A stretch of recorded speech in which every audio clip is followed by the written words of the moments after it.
Magandang araw! Ako si Marvy at welcome sa Biyahe ng Chim.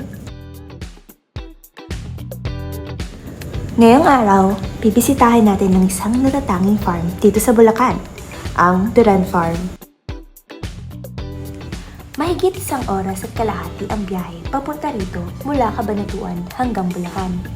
Kaya mga kabiyahe, sit back and relax as we tour you to this enchanted farm na hindi lang ito taniman, it has a story. Kwento ng pagsisimula, negosyo at pagkain. Kaya tara, samahan niyo kami! Mabuhay mga kabiyahe! Welcome sa Biyahe ng Chim!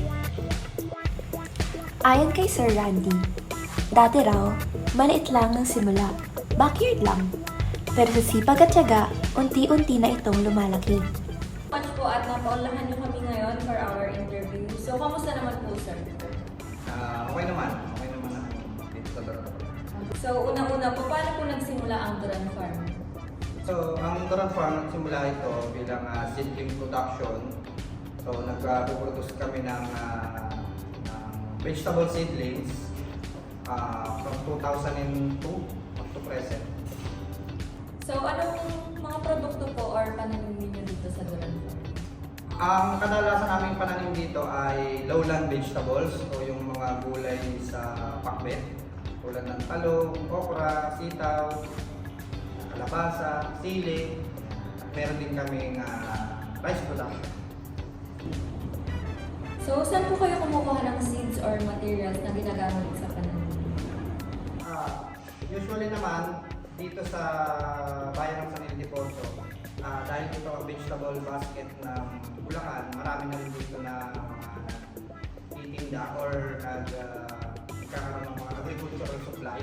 So doon lang kami kumukuha, mas marami ang agricultural supply dito kaysa sa iba pang mga tinda.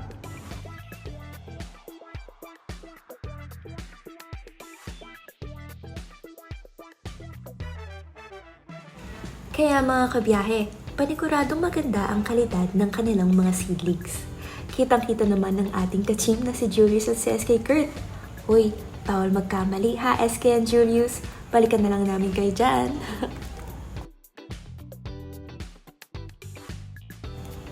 At mga kabiyahe, ayon nga kay Sir Randy, nakakapag-produce sila ng mga lowland vegetables na mismong tanim ng ating mga manggagawang Pinoy.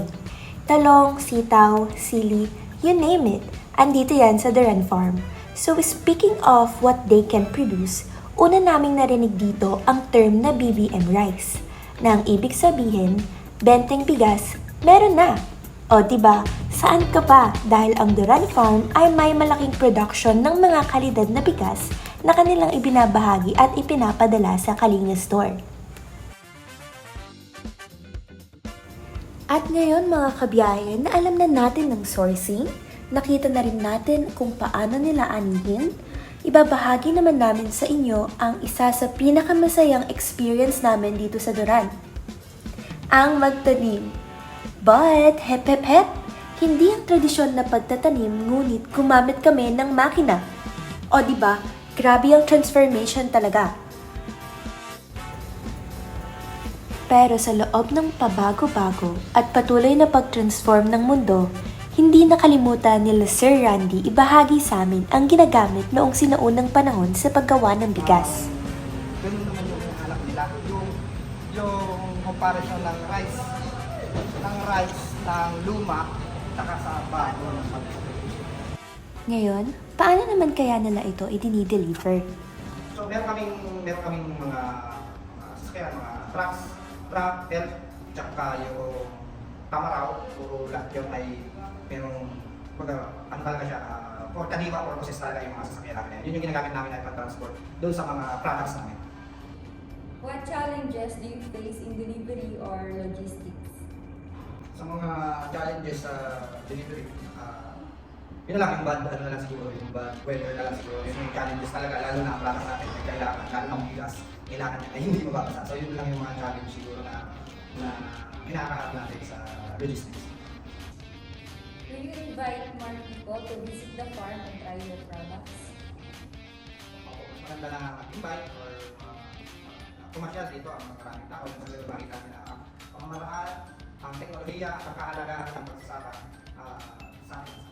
Thank you, Sir Randy, for allowing us to know more about Durang Farm and Vet. Okay, salamat din sa inyo. Mula farm hanggang sa aming mga tiyan, ito ang kwento ng supply chain. Ito ang biyahe ng Chim hanggang sa susunod na paglalakbay. Paalam!